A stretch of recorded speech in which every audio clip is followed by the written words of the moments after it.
He told me clearly in January, coach, I want to leave. Help me to leave. And I never said the guy was not good.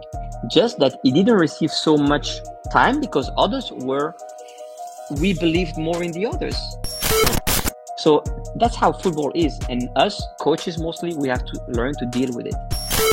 But I think what we lacked, really, I saw in this team, from what I saw, there was one leader.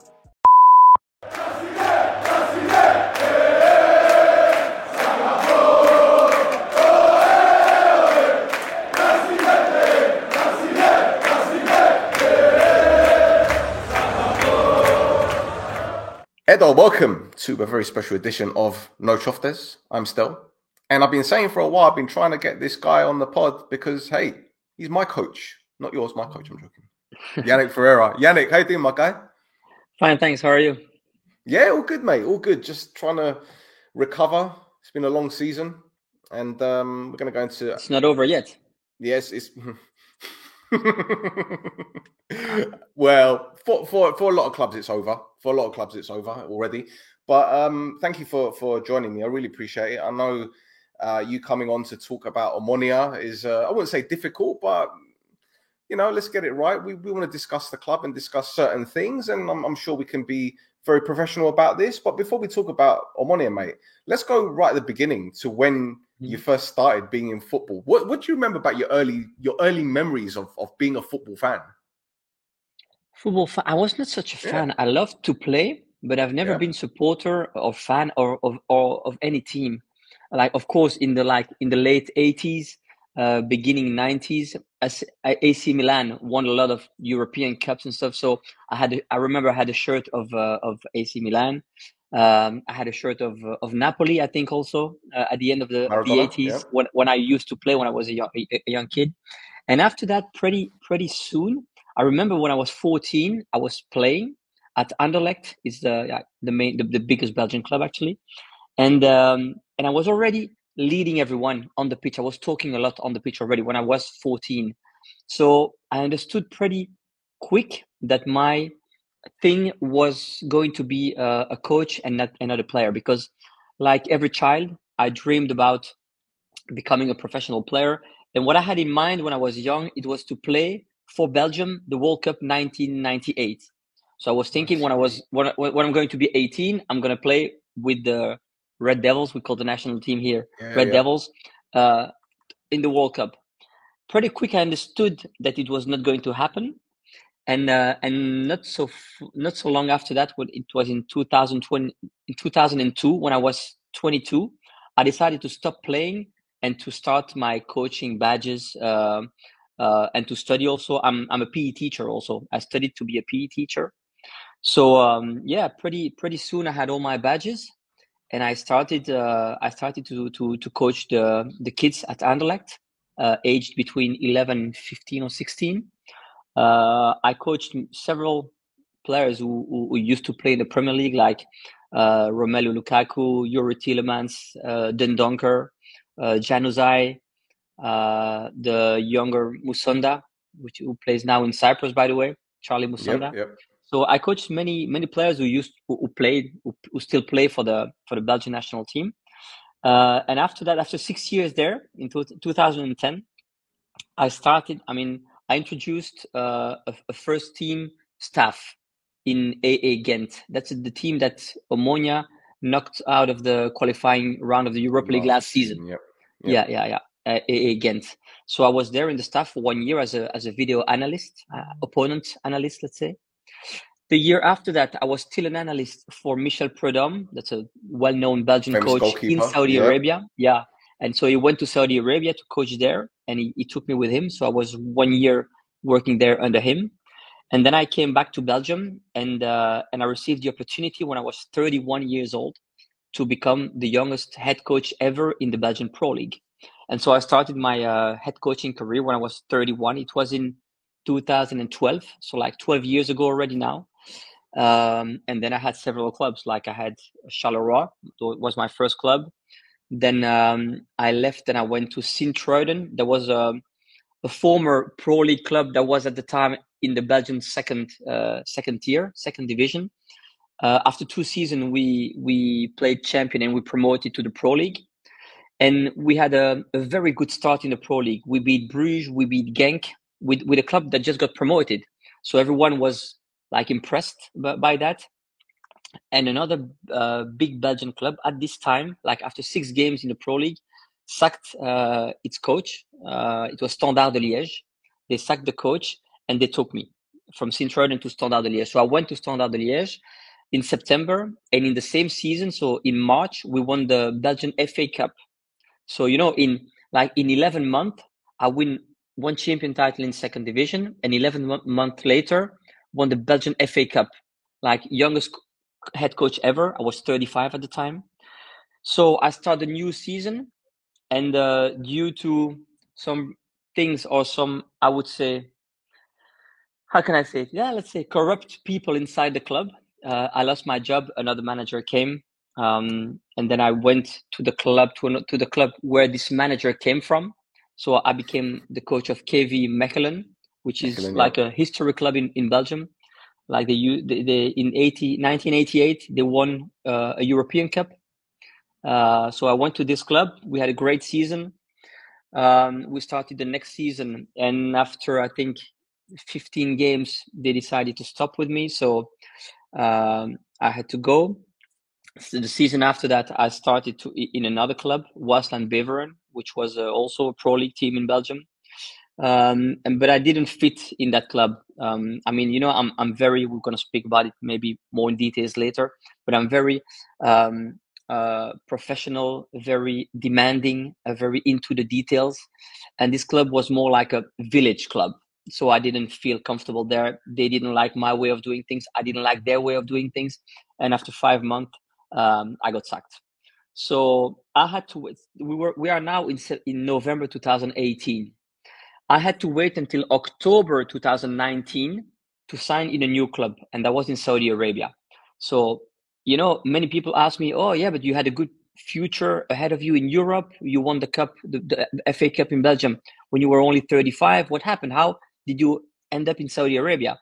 Look, I was in Europe, and I had 5 clubs in Belgium when I was only 38 years old, and at some point you're home. You cannot do what you love the most. Me, what I love the most is coaching. I couldn't do it because I was without club. I received some offers from Belgium, from Europe, but it was not anything really interesting or that really fitted with my philosophy and with my way of doing things. And then in October, the president of Al Fateh at the time contacted me through Twitter and through Instagram. Like, "Hello, I'm the president of Al Fateh Club in Saudi Arabia. Could I have your number? Can we talk?" So I sent him my number. We talked, and I analyzed the team. Obviously, I watched a few games. The team had only 1 point out of 6 games in this season. They had only played 6 games, so they decided to get rid of the coach. And actually, when I started to speak to the president, everything went well. 3 days later, we had an agreement, and 3 days later, I was on the plane to go to Saudi Arabia. And I had signed until the end of the season. And I thought, I'm here on a mission. I'm here for 7.5 months on a mission, just trying to avoid relegation, try to save the team, and we will see for the future. But very, very quick there, after a few weeks, I started to feel comfortable there. Like, it's good weather. You live there in beautiful conditions. You don't have to complain about having a good pitch on training, playing on a good pitch. The pitches are just perfect. You are well paid, obviously. That's not a secret. And you can do whatever. I could do what I love the most. So all the ingredients were there. And so I decided to go. And at the end, we avoided relegation in this difficult season. And I signed for 2 new seasons there. So I stayed 2.5 years in Saudi Arabia. And a few months before our contract ended there, the president was very honest, and I was with him in a meeting, and he told me, "Look, everything has a beginning, everything has an end, and we believe that it's time now to stop." It was in January 2022, so it was a very good experience. I still have very good relationship with this man, very, very good man. Saad Al-Falik is his name. It was very important for me, for my life, and for my career. And so yeah, after that I was at home. It was January 2022, and 1 month later, February 2022, I got a call from an agent. Hey, would you like to go to Omonia Nicosia? And I said, well, why not? So he organized a meeting with the board. So there was Simos at this meeting. There was Dimitris Grigori at the time, the agent, and myself. We had a Zoom meeting, and they were really they were impressed by what I said. I had I have a presentation of my coaching philosophy, so I presented them that. We also spoke about the team because I had analyzed the team, and they were impressed by it. So they offered me to go to Omonia, but at this time I didn't feel it was the right time for me.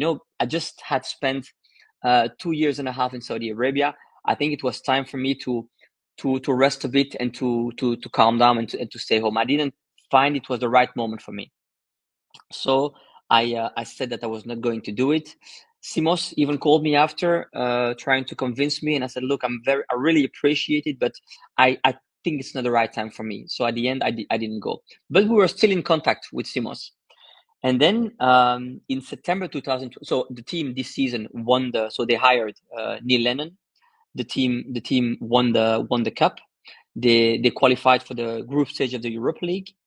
And after, I think, one game in the Europa League and a few league matches, Simos contacted me again, telling me, "Look, would you be open to come now? Are you ready now?" And I told him, "Yes, now I'm ready, definitely." So it took one more month before the club decided to get rid of Neil Lennon, because yes, the first European match wasn't good. It was, I think, a home loss against Sheriff Tiraspol, 0-3, if I remember well. Then they played against Real Sociedad in San Sebastian, and they were not ridiculous at all. The result was okay. It was a loss, 2-1, but it's not bad against such an opponent. And so there were some wins in the league. The games against Manchester United, both games were not bad at all. So they waited a bit long they waited longer to sack Neil Lennon. And so when they sacked him, obviously, I came in. It was October 2022, and we had, according to me, a great run. We started. If you take purely the numbers, for me there are two phases. So when I arrived, actually I signed there on a Friday. My plane arrived on a Friday. We signed, my assistant and I, and then the first game was the day after in Paphos. So we were just watching the game from the stands, my assistant and I. And after the team lost 3-0. Yes, 3-0. I remember that game like it was yeah. And so the team was 11 points behind Paphos, which was the leader at the time, and ranked in the 11th place. So it was the situation was very bad. And then begin the first phase. So we had 11 league matches. On those 11 league matches, so out of 33 points, we took 25 points. 8 wins, 2 losses, 1 draw. The losses and the draw were again. So the losses were again against Apoel in the derby. And unfortunately, I know that many Omonia fans were very mad at me because of that game. But if you think now clearly, we are 1 year later, 20 minutes, one defender decided to tackle a player from behind when he was going to the goal, red card. It changes everything. You are still in the game, and then you can see the goal after a stupid fall. You can see the goal on a set piece just before halftime. It hurts mentally. You are already one man down. This goal just before halftime, another goal just after halftime, and then mentally it's becoming tough. You play against a good opponent. Derby really loaded with the history of the derbies. So we lost this game 4-0. And I know that many fans were very mad about it. But I think that people should try in football to see things when they are more calm. But anyway, so we had this loss against Paphos. We had a loss against AEK away, 2-1. Also, we could have, this game was pretty equal. We lost it, okay. And we had one draw. We bossed that game up until one mistake. Yeah. I remember that game. Don't worry. These are things that happen in football. Yeah. And so there was one draw against Aris, which was at the time second in the league, 1-1 there, when Gary equalized in the Cooper second came off half. the bench and scored there, off the post. Yeah. So we had 11 games, 8 wins, even 4 wins in a row in January. In December and January, 4 wins in a row. Yep. 0 goals conceded at home, 0, because the Apoel game was an away game. At home, 0 goal conceded. So 25 points. We went from the 11th to the 4th place. We are mid-January. And then we had a game away in Nea Salaminas, I think. Type of game, you play 10 times, you win it 9 times. This time we lost it. They came 1 time in the box, they scored. A second time, they came close to the box. The referee gave them like a present, gave them a free kick, which was not a free kick. They scored a free kick, 2-1. We missed a big chance. I remember open goal, Mix discouraged, missed this chance like last minute in the injury time. So it could have been 2-2. But this kind of game, you must win it all the time. So you know how it is. Sometimes City loses a match because that happens against a lower opponent. Those things happen, The match after that, we played home against Paphos, which was a solid team at the time. We drew 0-0. Yeah. And then there was this game in Anorthosis. Yeah. So we started, first of all, the game is delayed. The start of the game is delayed because fans were like fighting each other. Yeah, fireworks from one stand to the other. So the game is delayed. We lead 1-0. We are the best team for 30-35 minutes. We lead 1-0, no problem. Just before halftime, stupid mistake. Ball. We lose the ball a place where we cannot lose the ball. Yeah, 1-1.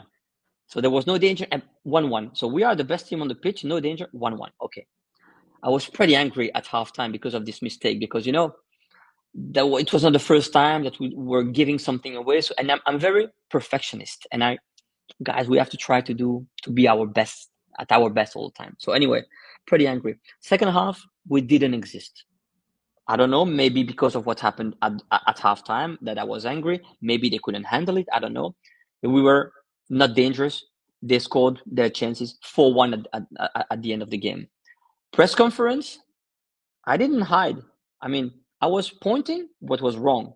And at some point, the journalist said something to me about the players, and I told him, look, I don't want to hide or something, but today you could put Guardiola or Klopp on the bench. It wouldn't have changed anything, because you can say whatever you want. When the team wins, when the team loses, the football belongs to the players. I made some wrong choices sometimes. And I remember in Aris, the game that we drew 1-1, we started without winger. And Haralambos played right winger, had to come inside. It was a shit choice for me, very bad choice for me. We drew, so we didn't lose the game. After the game, debriefing, 1 or 2 days after the game, I told the players, guys, sorry, that's on me. That was my mistake. The fact we played bad, we were not dangerous in the first half, that was on me. So I have no problem to say I made a mistake. I make a wrong choice. I have no problem with that. But Yannick, can I just cut you there 2 seconds, right? Because again, I remember that game, and we conceded a goal from a set piece, right? Because I can't remember whether it was Lesiak or Militic. They were ball watching, and Gogorin got in with a header, right? But prior to that, a few minutes earlier, exactly the same situation. I think it was Musunda's header that put it just wide. So that was the warning, and they didn't learn. But anyway, sorry, continue. But what I have to say, like, it was only the beginning of the process. I think Aris was the first or second league match for me. So it was the player preferred to defend zonal on the set pieces. I arrived, I introduced the man marking. They didn't feel comfortable with it. So after this game against Aris, we changed and we went to zonal, No, that's how times are in terms of football. Like, most of the time, players must be comfortable, must decide. Otherwise, you cannot push them too far. It's everywhere in the world. I'm not pointing at any player particularly. So what was I saying about this? So after the game, I said to a journalist, look, I will give you an example, press conference. I told him at some point we were 2-1 down in this game against Anorthosis. And we have the right back on the right side. He's crossing. You know how many players we have in the box? 0. And I told him, that shows you the the will that we have to come back in this game. And honestly, you can be shouting whatever you want from the bench. At some point, things must come from inside the lines. And once again, I'm the first to think after every training session, after every match, what have I done wrong? What should I or what could I do better? I always want to improve, but sometimes it must come from here, from the heart. When it doesn't come from there, you can have troubles. So, and maybe the fact that I said that out loud in the press conference, maybe that I became annoying. I became annoying. And I remember, I think this game was a Thursday evening. So the Friday morning after that, we were supposed to be off, but I asked the players to come to the game, to the training ground. Sorry, we had a long meeting, very positive meeting. We tried, very constructive. Everyone talked, and I felt like, okay, now we understood. It's a lesson. Let's move forward. And then we had 2 days off because we had a long week. Actually, we played Thursday, and then we played, I think, the next Saturday or Sunday. So we had a very long week. So I gave two days off to the players. And when I was spending a weekend in Athens at the time, and I received some messages on the Saturday evening. Yeah, coach, there are rumors that you are being sacked. I said, I don't know anything. I'm in Athens. I will go back to Cyprus Sunday evening, and Monday we have training session. So I came back to Cyprus to Nicosia on Sunday evening. I called Simos. He didn't know anything. I called Dimitris, and he told me, I'm busy now, but let's speak tomorrow when I would come to the training ground before the training. So the day after, Dimitris came to my office. It was like maybe 8:00 in the morning. And we spoke for like 15, 20 minutes about the team, what are the problems, things like that. And then at some point he told me, okay, but anyway, we have decided to sack you already Saturday. So yeah, it's over. So I was thinking at the time, yeah, but why did we discuss for 20 minutes then? So anyway, that's how it happened. So yeah, this same morning, so the players arrived for the training in 1 hour later, maybe. I agreed. As I said, farewell to everyone, good luck and goodbye to everyone. I said a word. I told the players at the time that I was proud and I could look everyone inside their eyes, and I could tell everyone that I had been very honest and that I gave my best for the club. I'm not the best coach of the world, obviously, but I did my best, really. We did some great things, and just, yeah, at some point, one or maybe two persons decided that it was over for me. So that was a Monday morning, and I think we went to lunch with the staff on the Wednesday, so the day before I left, and I came back to Belgium. So we went to lunch with the staff. By the way, great people at the club, great people, and you can name staff, medical staff, great, high quality, good persons and high quality work. They honestly very good quality. Analysts, great quality. The administration team, like team managers, Isabella, Takis, incredibly really professional, good people. I really enjoyed it. The medical staff, backroom staff, really, I had a great time there.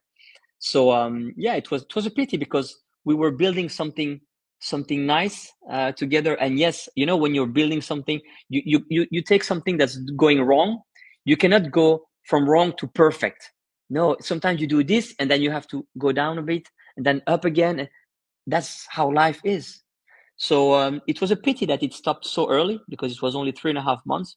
But I was very proud of what we put in place in terms of, at some point, of mentality, in terms of intensity on the pitch, in terms of tactical approach. We defended well. We attacked well. We had a lot of variations in our playing style.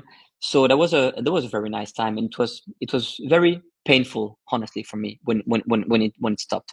And after that, yeah, I still had some contacts with some people of the staff, some players, obviously, but with the two persons who decided to get rid of me, I never had any contact anymore. So I don't know.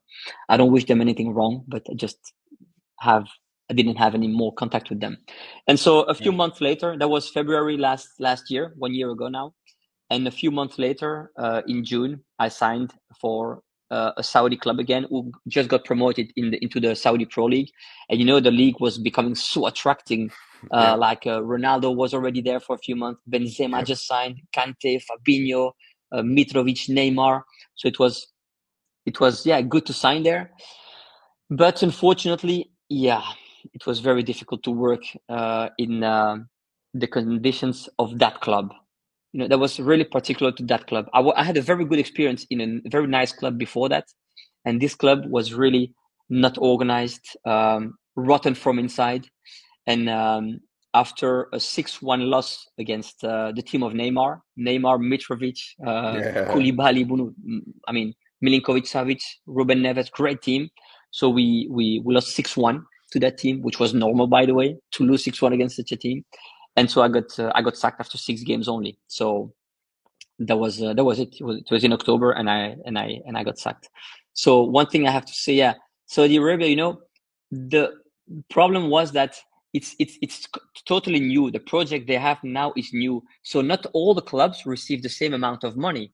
So you have a big difference between what the big clubs receive and what the small clubs receive. And so the difference is like not big, it's huge. So there are some things you can the gap, you can lower the back a little bit. You can make the back the gap smaller. You can narrow it, some things you cannot. When you have local players who never played in the Saudi Pro League, who come from the second division, and you have to play against Neymar, Mitrovic, Benzema.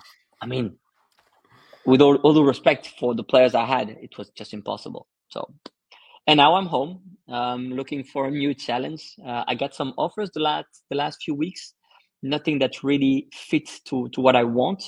So I'm in a position actually that I really want to coach, but on the other side, I don't want to rush my decision. I don't want to jump on the first club that offers something to me, because I prefer to take my time and to make the right choice. Because unfortunately, my 2 last clubs, it didn't last long for me, and I wanted my next step to be a good one, a place where I can build a project, where I can stay and last. So let's hope it will happen soon. You want stability and faith from the powers that be, and to be honest, in football these days, it's very rare, isn't it? It's very rare to have a club with a structure that is organized from top to bottom, whether it be from the financial side, from the scouting, from the youth, from the recruitment, etc., etc. You mentioned the analysts, all that kind of stuff, and also faith in the head coach, because for some reason, we live in a time where you've got, Amazon Prime, for example. You order something, it comes tomorrow, and that's what people think football is about. Everything is a process, especially if you've got the right people going. But I want to take you back to when you were coaching in Belgium and ended up in Saudi Arabia. You said that you hadn't played football professionally, especially at a high level. Did you feel that was did you feel that was a bit of a disadvantage for you? Because I heard Harry Redknapp say the other day on a podcast that most of the new coaches now, they've never played football at a high level. But I'm thinking, well, neither did Jose Mourinho or Arsene Wenger, really. No, actually, I didn't play at a high level. I used to train with the first team of a pro league club in Belgium. It means I can kick the ball.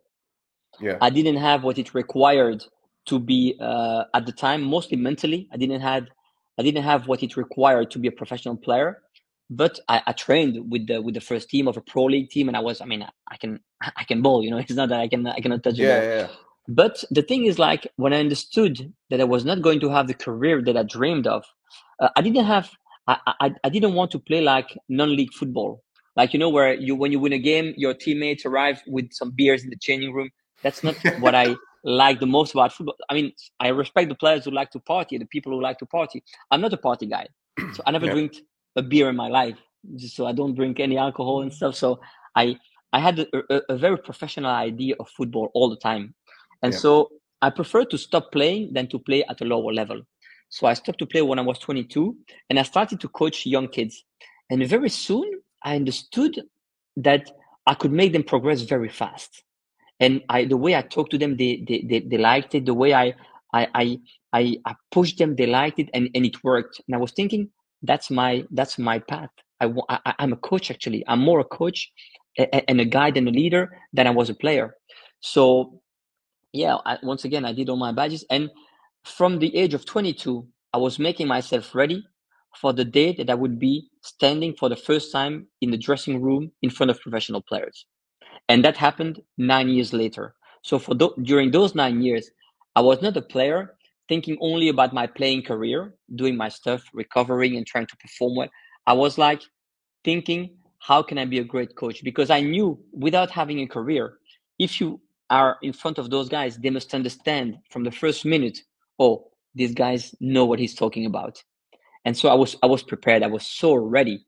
Before my 31, I was ready. But yeah, I received this chance. By the way, I have to name this guy. His name is Abbas Bayat. You probably heard about Bayat brothers in Belgium. That was their uncle. So he was their uncle. Yep. And he hired me because he saw something in me, and he was the kind of guy thinking, it's not because someone else wouldn't do it that I cannot do it. So he dared to do something that no one else dared to do. And I really believe that I opened the door for many, many young coaches, because 31 years old at the time, we are speaking about 12 years ago, you can search. I don't think that many under 35 years old coaches were coaching at the highest level of their country as head coaches. So Fair. So I know when you see now, Will Still, that's in Stade de Reims now, like Belgian English. We are mates. We are friends. Like, I think I opened the door. By the way, he beat my record. He became the youngest head coach of. We are friends, so it's okay. He beat me. It's okay. He was 28 at the time. But that's a guy. When he was 22, I took him in my staff as an analyst in Sint-Truiden, in Belgian second division. We won the league. I went to Standard de Liège. I took him with me. We won the cup together. And then after, when I left to my next club, I couldn't take anyone with me, so I couldn't take him. But just to tell you that I think me being a manager at 31 opened the door, and now it's not rare to see a coach like 32, 33. Mm-hmm. Like you have the Nagelsmann after me. I'm proud of this, to be honest. But yeah, now I would like to show again what I can, Standard, of course. Well, mate, look, I'm not a football snob in the sense that if there's a new coach that comes to my club, yes, I want to see their background and see what they've done. But if I see a coach with the right ideas, the right mentality, I'm all for it. And you came in after Lennon. Prior to Lennon was Berg. So you're looking at two head coaches with big names, big CVs. If you want to talk about Henning Berg as a player, his record speaks for itself as a coach. Okay, did well for Omonia, won us a league title. Then you got Lennon, who won so many titles in Scotland, big wins in the Champions League for Celtic, especially one being Barcelona.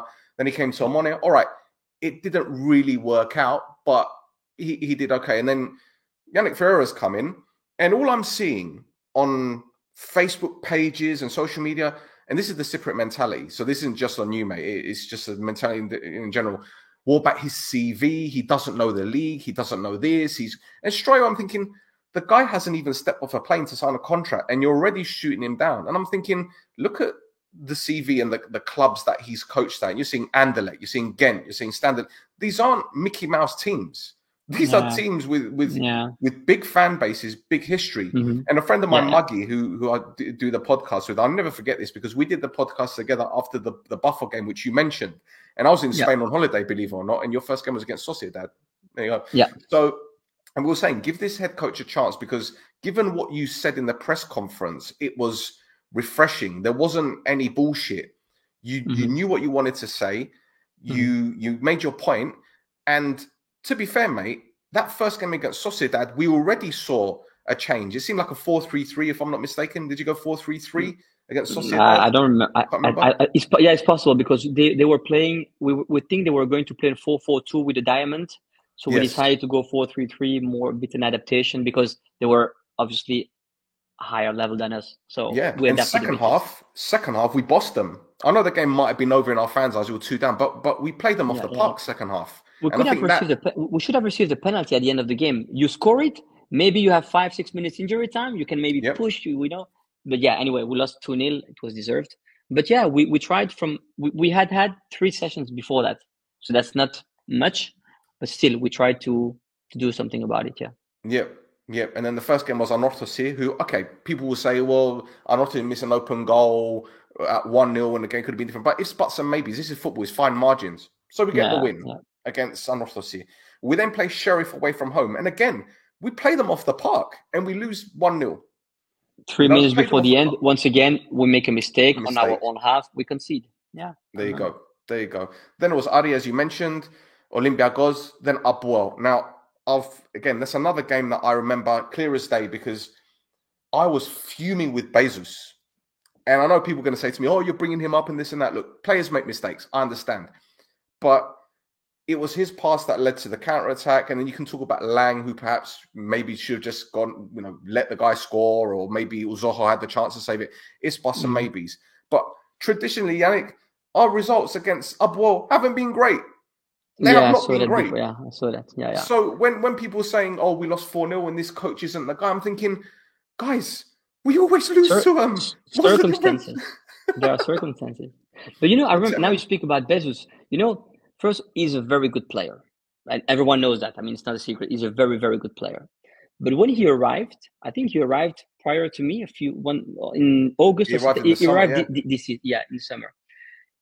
He didn't perform that well in the first part of the season. So because of that, he was not starting all the matches. He was not playing all the time. So his confidence went down. At some point, he wanted to leave.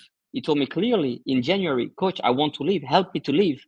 So it was difficult for him. And that's why we didn't play him that much. And, after that, he stayed at the end. He played. He scored some important goals.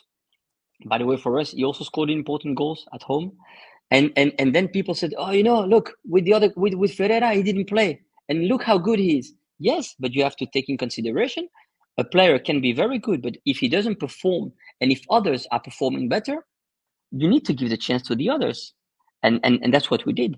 So that's also one thing that I know people were not so happy about. They were also not happy about Nicola Panayotou, who... I was going to ask you, so what's happening there? Because a lot of people were very, you never played him. And Yeah. Look, but I understand, first of all, that people say that.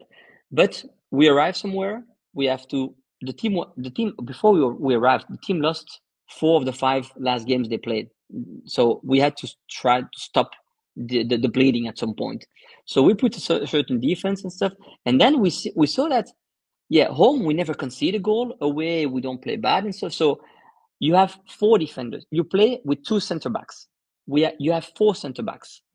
At some point, you must make choices. And I never said the guy was not good. Just that he didn't receive so much time because we believed more in the others. And is that so wrong? And after that, when I got sacked and that he started to play and he scored some goals, how many insults I received on my social media. I can imagine. Like really bad words and stuff like. I can imagine. But I'm thinking, guys, I'm just a football coach. I make choices, and sometimes I'm wrong. That's it. That's all. But how people can be emotional in football, and that's not typical to Omonia. That's not typical to Cyprus. People in football are emotional, and not only the fans. Sometimes also the board. So that's how it is. But once again, I'm very happy that he's doing well. I saw that he played a lot this season. I saw the statistics. I'm happy for him. Great future, left-footed defender, can do everything. But also, at this time we chose for other guys, and maybe sometimes we were wrong. And that's all. Yeah, I didn't have anything against the guy. You said that he played quite a few games prior to you coming in. Now, with him being at the age that he is or was then, I mean, it's not long ago, but do you think he perhaps played too many games and there was a risk of burnout as well? Because when you're that age and you're conceding goals left, right, and centre, especially as a defender, it must hinder your confidence a little bit. Do you think you guys might have been maybe subconsciously protecting him in some way, shape, or form? If I remember well, there was one game that he played before I arrived that that was difficult for him. I don't remember against who. And so I was thinking, the guy is young, so we have to just to go step by step. And to be honest, and that's the truth. I have no reason to lie here. So when we lost the 4-1, my last game with Omonia, we lost 4-1 to Anorthosis. So we played on the Thursday. I only heard on the Monday that I was sacked. So of course, what do you do after the game? You start already to think about the lineup for the next match. And the plan for the next match was to play Nico. He was going to start the game. I swear, I really swear. But I didn't have the time to do it because I got sacked on the Monday. So yeah, no, I'm happy for him. And yeah, but on the other hand, so people remind, oh yeah, Panayotou, he didn't like him and stuff. But do people remember that Kakoulis had his best period under us? Like full of confidence, scoring goals. Psalti, the right back, because the Matthews. And yeah, Matthews was injured a long time, so he played. He did well with intensity. So we had young Cypriot players playing, like Loiso was playing also. So we also tried to help Cyprus by playing young guys. We were not scared. I wasn't scared to leave a 32 years old English guy on the bench with a big career because the other guy was doing better.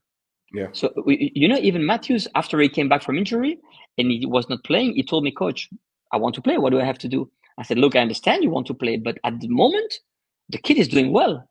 Paris was doing very well as a right back. He's not the most technical player, but man, what a heart. What a heart.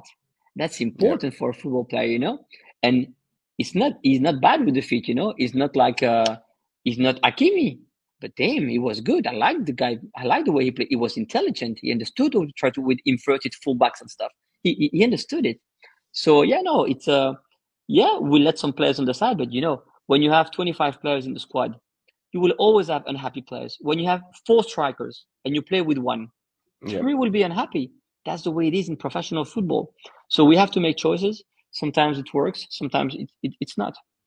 So I accept it. I can live with it. And honestly, it's a pity for the insults, but there's a way. If I choose to have social media, I have to accept that some people will not be correct and will not be polite. That's the way it is. Yeah. Well, you mentioned Roman Bezos, and I think he joined right about the time when there was obviously issues going on in his home nation. And I guess you can always say that possibly played a part in the psychology of his dip in form at the beginning. And look, to be honest, I've been critical of him recently because I see a player there. He clearly is a good player, but he gives the ball away so cheaply late. Now, I don't know whether it's because the morale is low at the club, or maybe he's trying too hard, and maybe the players around him aren't on the same wavelength as him. I don't know, but I just want to go back to when you agreed to join him on it, because you mentioned that you were approached. That was probably after Berg. After Henning, after Berg went, and you said it went at the right time, and then Len came in. So you'd obviously known about the club, and you see players like Fabiano, who played for FC Porto, and Adam Matthews, Lang, etc., all these other players, and you're thinking, what are you thinking when you see that squad? Are you thinking, I could do something with this? And did you do your research on the Cypriot League, the Barathliman, the opponents and everything? So at this time, I think I watched 1 or 2 games in February, but of course I followed the team way more in the second season. I mean, like I think the 6-7 games before I arrived, and even the first games I had watched them, but not live. Later, when Simos called me, so in September I watched the games played since the beginning, and from September I followed every game live. So I really knew the team by heart. I mean, when I came first training, I knew all the names, the numbers. I could call the players by their first name, so no problem. I felt I was their coach already weeks before signing. So what I thought was, like, when I saw the team play, I was thinking, there are no offensive patterns. And it's a pity because there is quality, but the players, they just kick long balls. They play, they played mostly with the back 3, back 5 sometimes. Long balls for the Brazilian winger that played as a striker. Bruno. So long balls for him and stuff. And I was thinking, if I was the coach, I would do things differently offensively. We would have more variations, more patterns and stuff. So I was thinking there is definitely room for improvement. And I was thinking we're gonna improve definitely. And that's what happened actually in the first few in the 2-3 first months. Only unfortunately, we 25 out of 33. And I remember after the last game of these 11 games, so we had 4 wins in a row. And we had a win. The last of those 4 wins was against AL. It was home, raining a lot. We won 1-0. That was the 4th win in a row. And after that, I remember going to dinner with Dimitris, vice president, and he told me, Coach, you really changed the mentality of the team. You changed our way of playing. It's really nice. Like, I was feeling home there, and they were giving me a feeling like I'm home. And you see how things can change so quick in football. 10 days later, the same person tells me, you're sacked. So that's how football is. And us, coaches mostly, we have to learn to deal with it. But yeah, no, I think, in this club, not only talking about the players, but in general, with the people you have around the team and stuff, you have, as I said, high quality. The team should be top 2 in Cyprus every year. But there are some other things that are not working well yet, and those things have to be improved. But not everything, it seems, that's what I've been told, not everything depends on the club. Like, for example, training facilities, it doesn't depend only on the head of the club. It depends on some other factors that I don't really remember. But yeah, I think there is room for being top 2 every single year with this club. And also the fan base and stuff. Like, I really had a good time there. And once again, it was a pity that it stopped, but that's how it is. I have to live with it. The thing is, man, as you know, with football, it's not just about the bigger picture. It's about the 1%. It's the little things that are important, whether it be punctuality, whether it be the training sessions being right, whether it be the analysts doing their job properly. As you mentioned, the facilities, the 1%, every little percent counts. So yeah. I think this club has always had the potential to get to the level that you mentioned, but something always happens. Yeah. Whether it be a mistake in around the club, whether it be outside influences, it could be anything. And I think that's the frustrating thing about being an Omonia supporter. And as you know, when you've got a club that has had so many years of history, I mean, look at Standard Liège, for example. They were so successful, and they've gone through a period now where they haven't had that kind of success. And the fans crave it, and they're used to it. But then they see the rivals like Upwell, and then Apollon win the title, and Ari win the title. And you're thinking, when's it going to be our turn? And then you get the managerial change or whatever. But I just want to sidestep a little bit because you mentioned Bruno Felipe. Yeah. And he was our leading scorer up until he left to go to Buffon. Now, if I remember rightly, he played against Buffon in the 0-0. Yeah, and I think 1 or 2 days later, he was gone. Yeah. So, first of all, how did that feel as a head coach, knowing that this is your top goal scorer, the main guy who many fans believed in? You've had the rug pulled from underneath you. How do you feel in terms of your preparations moving forward? Because as I said, that's your star man gone. So what next? Yeah. So you think no matter what, I'm not there to complain about what's happening. I'm there to find solutions in order that the team can keep winning or can start winning again. So yeah, once we lost Bruno, we thought, okay, it's okay to lose Bruno. I think the club get good money for him, but it was like we have to find a profile that can maybe fit in the team, that can maybe not the same profile, but another guy that can play like that. So at the end, after Bruno left, we had 1 game without him, and then I got sacked. So I cannot speak a lot of what happened after that. But once again, me or any other coach, if I can give one advice, when something happens, don't think about why is it happening. That's not good. Just think, how can we solve it? Because that's the only choice you have. If you speak about something that happened and you cannot change anything about it. He left. Now, what can we do to deal with it? That's all. One player that you got a lot out of, which I was very surprised about, not because of you, but because of the player and his injury record, was Brandon Barker. Now, a friend of mine used to coach Brandon Barker at Manchester City when he was a teenager. And when he joined Omonia, my friend said to me, look, you've got a quality player here, but those hammies, that hamstring or both of them, whichever one it is, when they go, he struggles. And I remember he had some fantastic games. There was Doxa, there was Paralimni, even Salamina when we lost that game. So I don't know if you knew about the player's injury record or if there was anything there that you knew about him. But what was it that you telling him, or the role that you were giving him? Because he thrived a lot, to be fair. First of all, I've always been very honest with him and with everyone. Like when he was not playing well, I was telling him that. And at some point, when the club told me that I had to tell him that the club wanted to get rid of him, I told him, "Look, mate, the club wants to get rid of you." And then I told him that honestly, and he told me, "Yeah, but coach, I don't want to go. I want to stay. What can I do?" I said, "According to me, with the potential you have, because the guy has a good potential. And by the way, in my next club, I wanted to sign him, but the club didn't want. But I wanted to take him in Riyadh, but the club didn't want anyway." Oh, wow. And so I told him, "Look, I want you to be more present. I want to see goals, assists. I want to see like."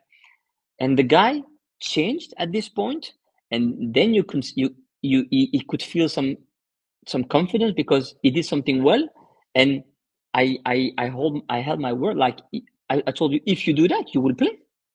Do you think that this one are more talented than you? No. So if you do your job, you will play, and that's what happened. He played because he was performing. And yeah, of course, when I left, because I was still in contact with him, it was more and more difficult for him. He's a player who needs confidence, who needs someone behind him, supporting him. And some players need that, others less, but he needed that. And for me, he received that because I respected the man, I respected the player, very intelligent player also. And yes, you know, when you've played all your life in England and you come to Cyprus, you need some time to adapt. Before being a football player, you're a man. And some change, you have to adapt the weather, the way of playing, the everything. So he maybe needed just some time and some confidence. And that's how he performed well. And I think he scored one or two goals. He gave a few assists. He was dangerous. He was eliminating his man in 1v1. That's the way we love to play, like doing things to get him or to get Loizo in 1v1. That's what we were looking for. And I remember Brandon was doing well. Do you think it was the injuries that let him down then, more than anything? I don't know what happened really after that. So I don't know. But when he was with us, in terms of injuries, he was pretty all right. He was all right, I think. Yeah. Okay. When we were there. Fair enough. Well, I want to take you back to, well, let's go to the Agreda game where it was so frustrating. And then Bezos shows up and scores that goal in the last second. To be honest, I was saying to myself, I don't know how we didn't score in that game because it was just relentless. And you mentioned earlier at the beginning in terms of attacking patterns. We saw an evolution of attacking play under you, which, again, I'm not just saying this because you're here and I keep saying this on the pod and people think I'm crazy, but I say under Yannick, we played the most attractive and attacking style of football since Berg, since Lennon, and the two coaches since. And people think I'm crazy. And then I show them the footage. I'm just going to bring some up anyway. Right. So this was the first game against Anorthosis. What I was noticing a lot as your time at the club evolved, you will get more and more players in the box. You know, you said earlier we only had one player in attack. There was that's one of my principles. That's one of my principles. It's like a bit Bielsa style. I love to have many players in the box. Yeah.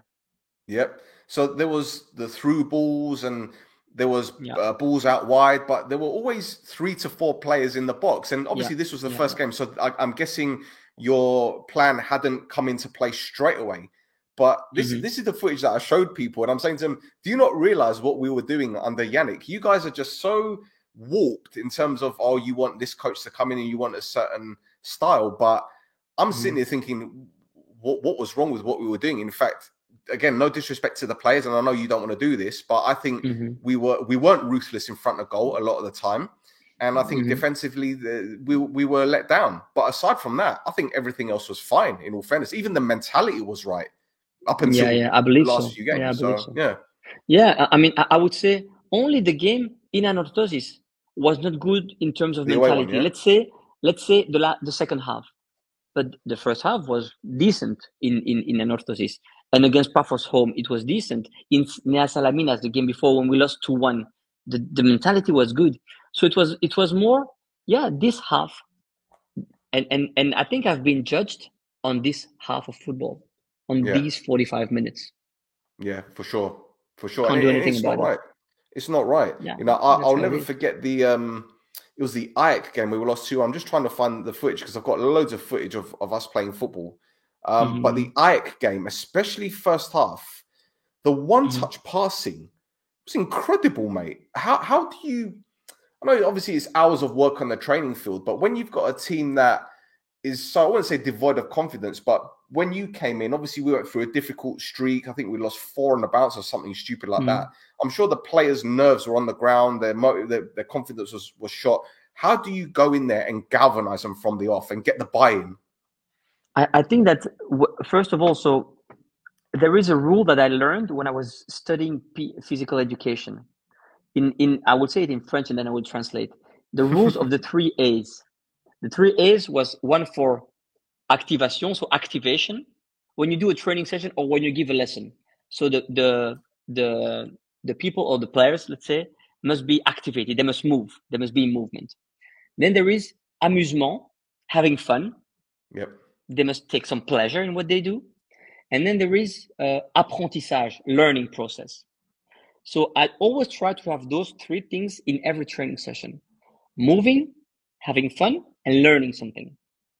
And when players um, come out of a period of time where they complained about the sessions, they didn't like the training session, and then when they like enjoy the sessions, when they learn something tactically, when they see that it helps them to perform better, they buy in and they are with us, and that gives them confidence. And what I also did when I arrived, and I do that in every club when I arrive, every new club, like I speak individually with everyone. I have an individual chat with everyone. Like, okay, how comes according to you? Why is the team in this situation? What do you think about this? What are your goals? What Mm-hmm. do you still dream about something in football or everyone? And so I try to give everyone a reason to be. Like even the players who play less, I try to to give them something like we give them specific work also. That's something we did a lot on training. So we have the collective sessions with everyone, but what we did almost every day was before the session or after the session, like specific work, like midfielders just learning to take information, to scan around you before receiving Yeah. the ball. So these kind of things, or something for the fullbacks to make this kind of pass along the line. So many specific things. And when you speak to a player as an individual more than as a player, and when you work with him specifically, it gives him confidence because he progresses. And so that helped probably a lot, this kind of work. And once again, we were backed because I arrived with one assistant coach, but we were backed by a great staff. So we had really people who helped us to make the team, to make the players better. So yeah, and the players were they were demanding it. They were like open for that, for extra work, for specific work. And yeah, not everything was perfect, but what we managed to reach in 3.5 months only, honestly, I find it's great. Four It's losses in great. 14. 4 losses in 14 league games, man. I mean that Yeah, yeah.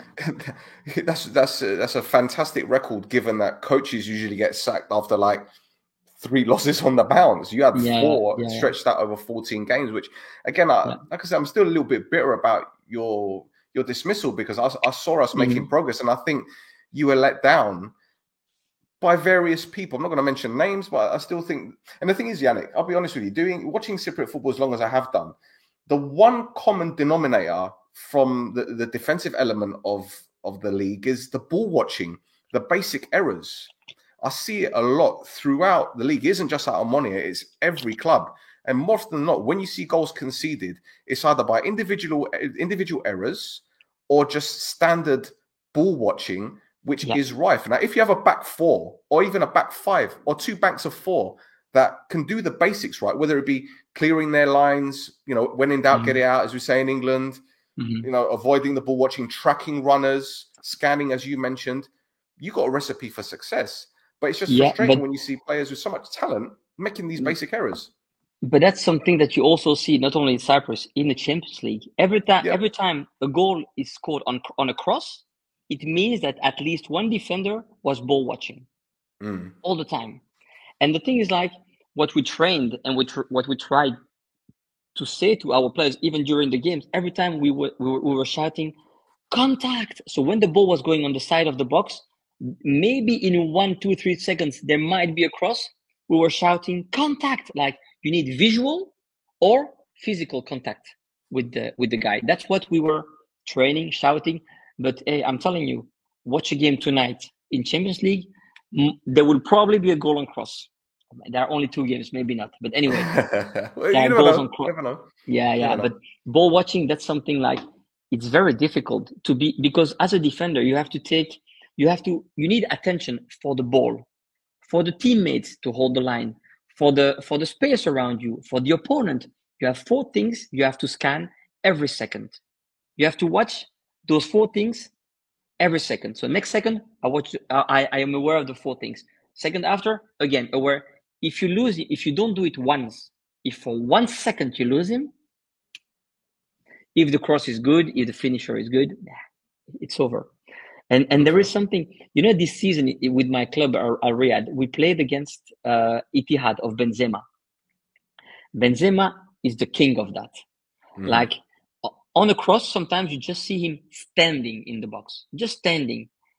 But he knows there will be 1/2 second when the defender is turning his head, watching the ball, he's gone. Then you turn again, he's disappeared. So yeah, it's very difficult for the defenders. So the best ones in the world, like they are the ones scanning the best and the quickest. But it's difficult, to be honest. For sure. What about attacking passages? Because I'm gonna bring up more footage. This was against Ajax, and again, I just think the final ball was always the disappointing side of things. It was always that extra bit of quality, which. But again, mate, you're going to see, especially in the second half, there's one passage where it's just one touch, one touch, one touch, and I was like, "What football is this? What team am I watching? This is incredible." So, what were you guys doing in terms of the attacking passages of play, in terms of the attacking styles? You can see we've got 4 players in attack in this one. Yeah. But honestly, what we do most of the time, we didn't do anything without the ball. So most of the time, the players were pre-warmed up or had a little part of warm up on the pitch without ball, or even like with ball introduced, because the physical staff, there were 3. And they used the ball a lot. So the players were touching the ball all the time. And then when we came in, like the coaches, it was like when we did the passing exercise, it was with a purpose, with intensity. It was not just A to B, B to C, C to D. It was like decision making in this pass. So if A decides to pass to B, how will C and D react? Or A might decide to pass to D. How will B and C react? So it was all about that. It was all about putting the players in a situation on training where they have to think and to think fast. So we hammered that all the time. We never did something on training like just for the sake of doing something. When we did like even a rondo was like, and sometimes the player don't like me, hate me for that. Who didn't want to be in the middle? Who didn't want to be in the middle? Come on.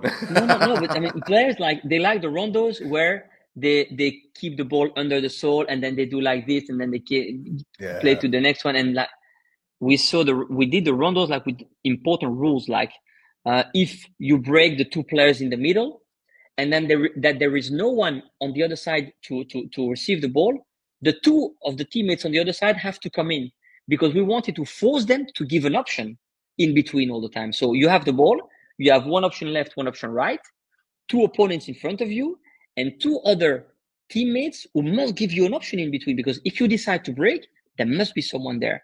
So just an example to tell you that when we did a passing exercise, it was always with a purpose, with in some zones, in attacking zones, and we have to try to find this zone. So I remember Simos told me that. Simos told me, honestly, he said, I think you can improve in terms of people management. You have to, because you can learn into that. But he told me in terms of training sessions, what you do is Premier League level. And believe me, I mean, I know I've heard when I was there. I heard that from someone else. I heard that from someone else as well.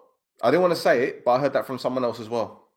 Okay. But I mean, many people, I think, criticize Simos. And I don't know why.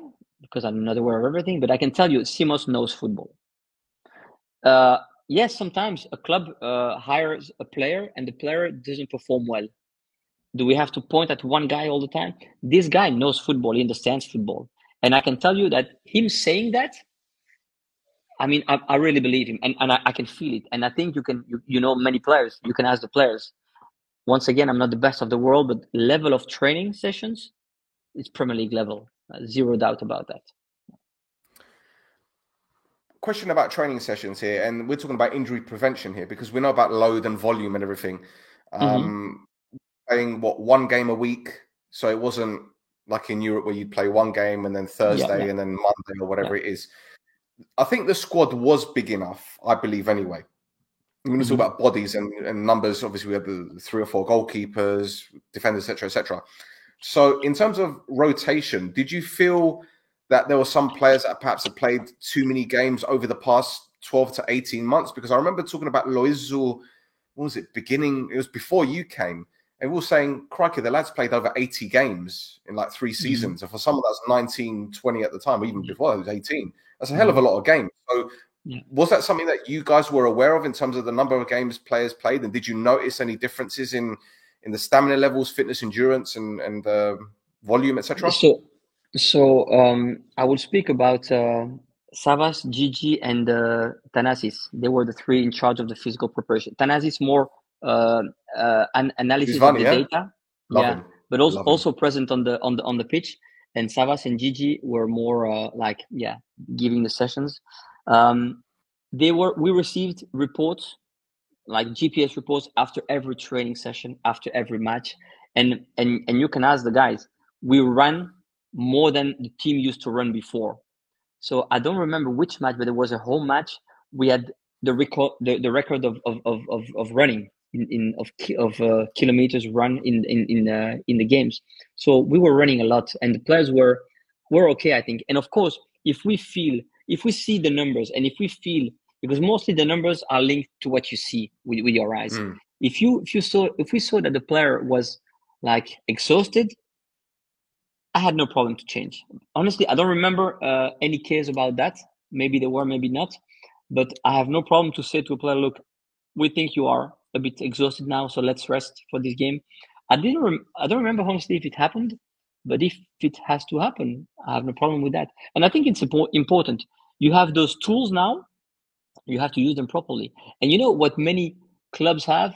Like they buy GPS at the beginning of the season, and they have numbers, but they don't do anything with the numbers. Here, with the work that the physical staff was doing, we used the numbers, and we could work on the numbers, and they also planned their part of the sessions with based on the numbers. So I have to say, I've been working so far in 8 clubs. I met the most professional people around me in Omonia. And in terms of the playing stuff, and again, I don't want to be critical of the players because I've given them enough shit in the past, to be honest. But do you think there could have been 1 or 2 bodies to have come in to change things round for you, or make things a bit more, I don't know, competitive on the field? Because obviously, I think was it beginning of February when you left, if I'm not mistaken. So you had the whole of January, and we had a good run. We had, was it 3 wins, and then we lost to Salamina, and then there was 4 wins in a row, 4 wins, So do you think we could have brought in a couple more bodies, or we should have brought in a couple more bodies? Were we lacking in certain areas, do you think? But the problem was, we discussed a lot about it at the time with the board and with Simos. Like the first objective of the club was not to hire players, was to get rid of some players, because the club had a squad to play Europa League, and now you were in the second part of the season where you have no Europa League anymore, and we had to get rid of some players.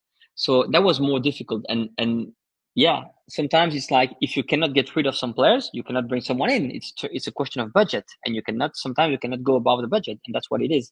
So the main concern was more to get rid of some players than to take new ones. But I think what we lacked, really, I saw in this team, from what I saw, there was one real leader. That was Koussoulos. I don't know if Yanis. Kusu. He was for me the leader of the team. But I think we needed a bit few more leaders. That's what we need. I'm not talking about a footballer profile. I'm talking about a mental profile more. So if we had that, these leaders could have taken more players with them, I think. But once again, the mentality was not bad at all. Out of the second half in Anorthosis, I don't have to complain about the mentality. Yes, sometimes lack of leadership or lack of personality and lack of resilience, but overall, I was very happy with the mentality of the squad and of the working ethic of the squad. The thing is with me, mate, you're probably going to think he's so British in his mentality, but I always believe a team needs 3 or 4 players that can scrap as well. And when I say scrap, I mean get stuck in. Yeah, if there's a 50-50, they're not afraid to get stuck in. I'll give you an example. A few weeks ago, one of our players was fouled off the ball. It was a horrible challenge, and not one player grabbed the opponent by the scruff of the neck and said, "Right, you do that again, I'm having you." Do you get what I'm saying?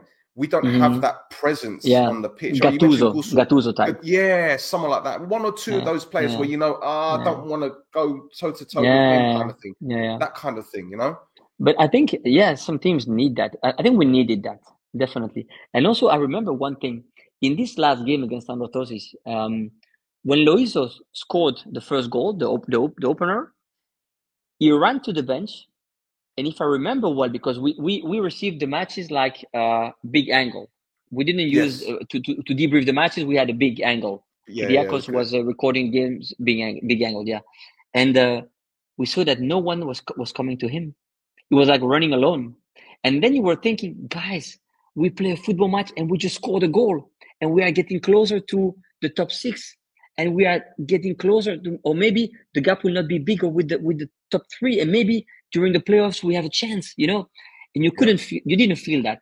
And that was a bit like when I said mentality was good overall, yes, but we missed that passion maybe. Like we are 2-1 down, we just go in the box and we finish the action. Because as you showed the footage a few minutes ago, in one of our principles is to finish with many people in the box. Against Anorthosis, no one in the box. What happened in this second half?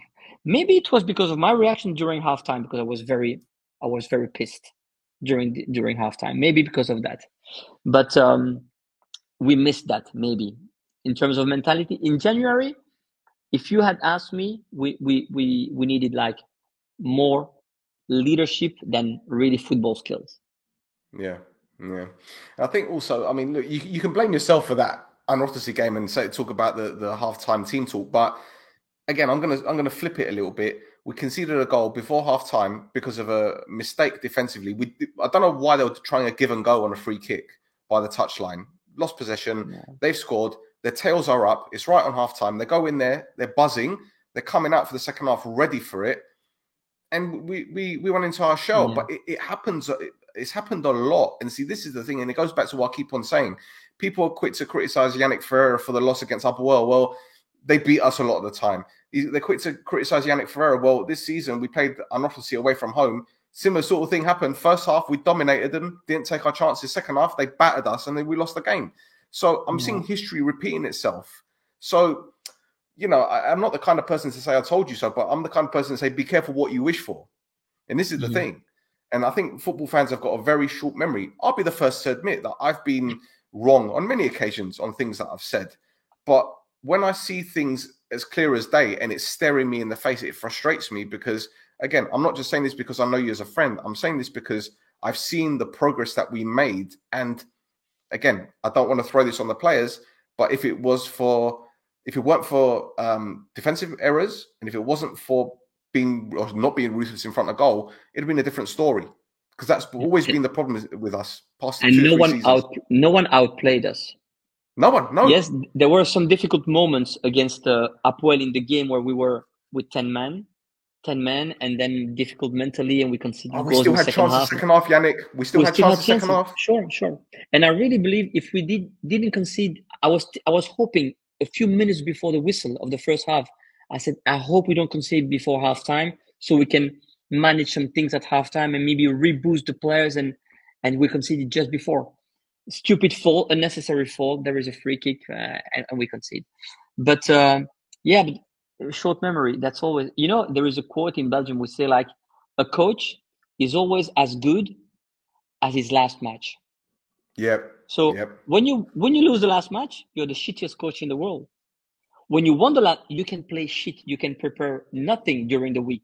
You win the game because you're a bit lucky, or the opponent is in a bad day. You are the best coach of the world. People, and when I say people, I don't say only fans. I say people in general in football.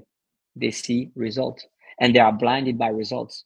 And we tried inside the coaches and the people inside, we try to be not so blinded by the result. That means when we analyze a game that we just won, we have to stay calm because there are still mistakes that we have to improve.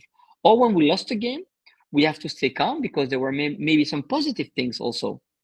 So we have to try to not be blinded by the result. But it's like the society, everything quick result, no matter how, results. It's not like that.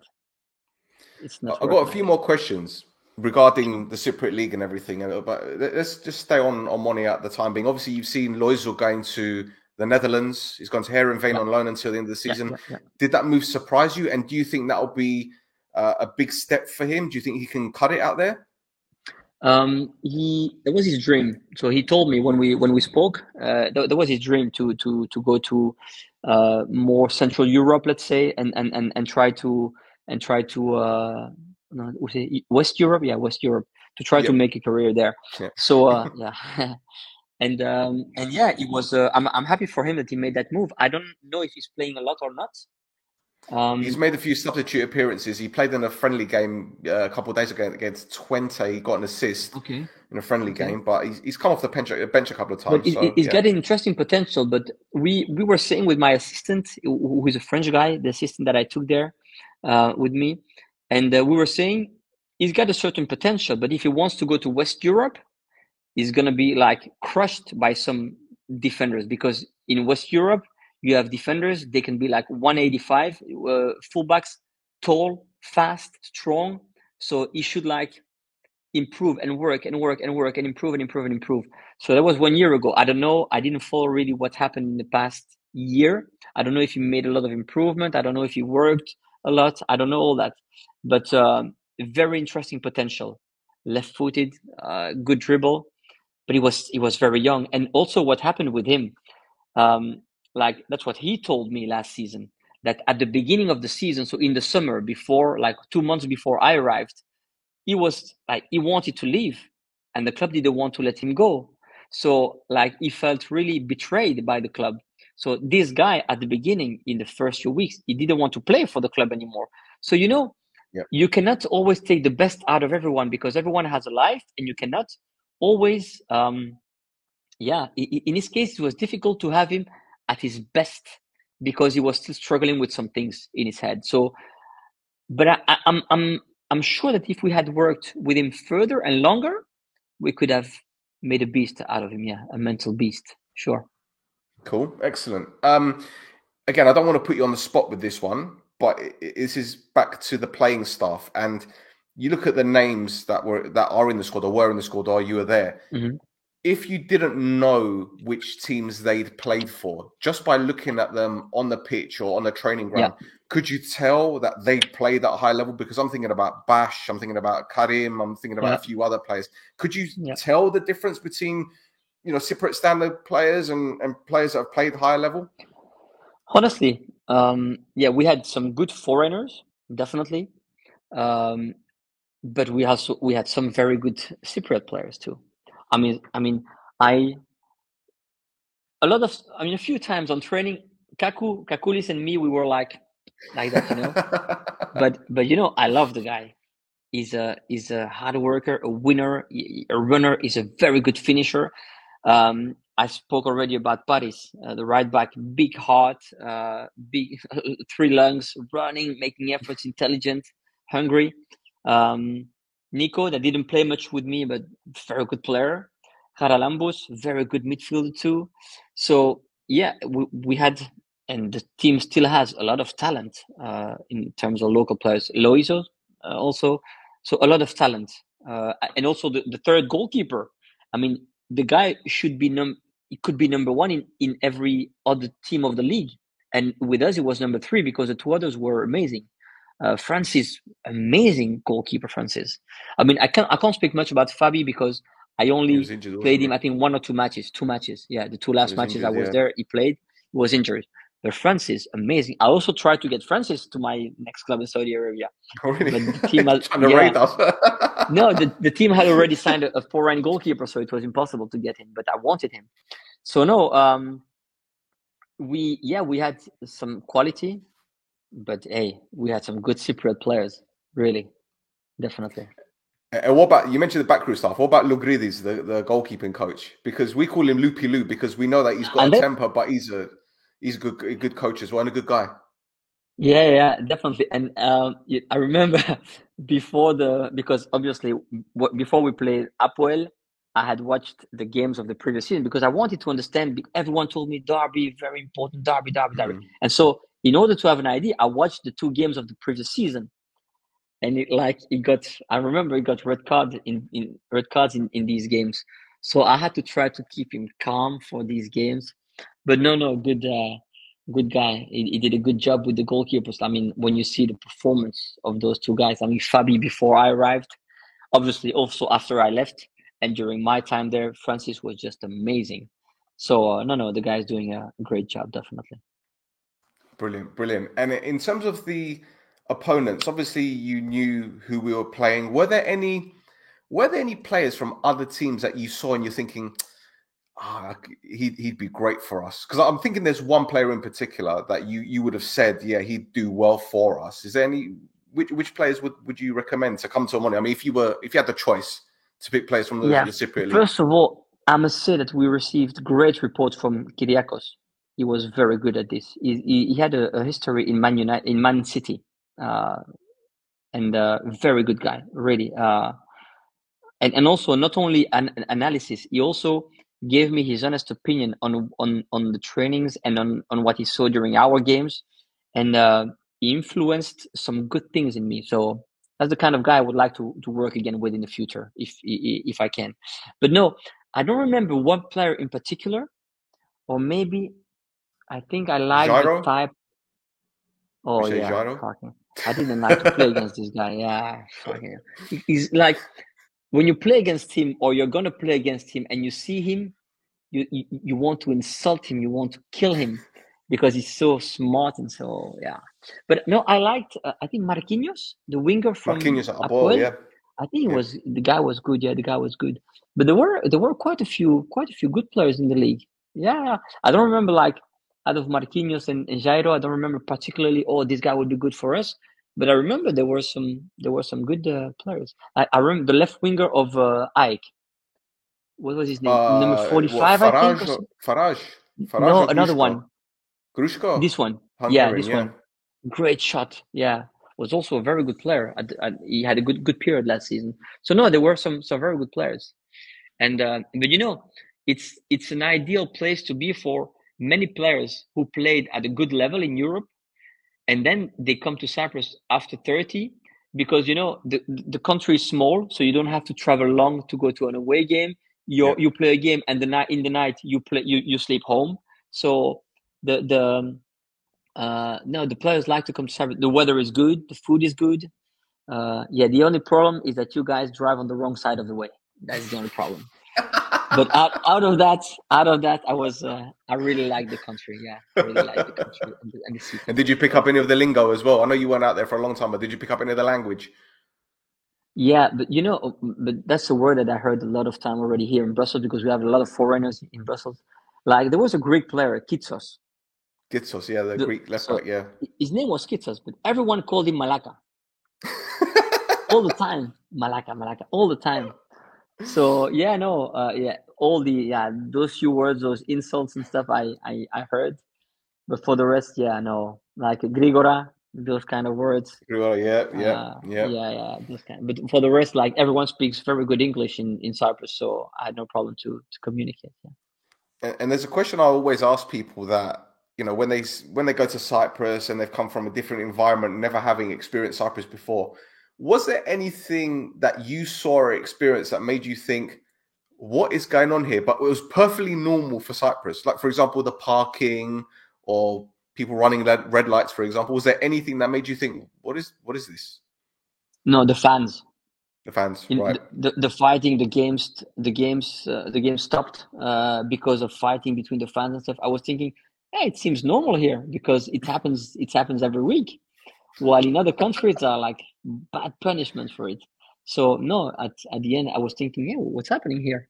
But it seems normal. Like, yeah, it's normal every week. Like you had, I think, like 8 games, or how many teams were there? 14 teams. So you have 7 games 14 per teams, yeah. 14 teams, 7 games per weekend. But you sometimes, many times, one of the 7 games was stopped because of the fighting between the fans. So I was a bit surprised about this, but for the rest, yeah, no, I was quite.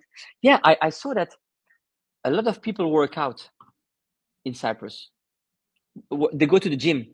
Okay. Many people go to the. You know what? I lived 5 minutes away from a big gym in Nicosia, and it opened at 6 o'clock in the morning. So I was thinking, yeah, I go there at 6 o'clock before training, so there will not be too many people. Damn, 6. It's okay. Not 6:30. I was looking around me, full. This gym was full. 6:30 in the morning. So people work out and then they go to work. Just so I like it. Or maybe because it's a sunny country and they have a lot of nice beaches, they prepare for the summer. Maybe that's the reason why they go so much to the gym. But no. I once again. Oh, I loved Zorbas, by the way. Oh, I was a come on. Come big fan on. of Zorbas. Come Big fan of on. Zorbas. Come on. Like Zorbas, it's Incredible. open 24/7. You can eat whatever you want, whenever you want. Damn, that was the best thing ever, Zorbas. After the games, with my assistant, we went to Zorbas.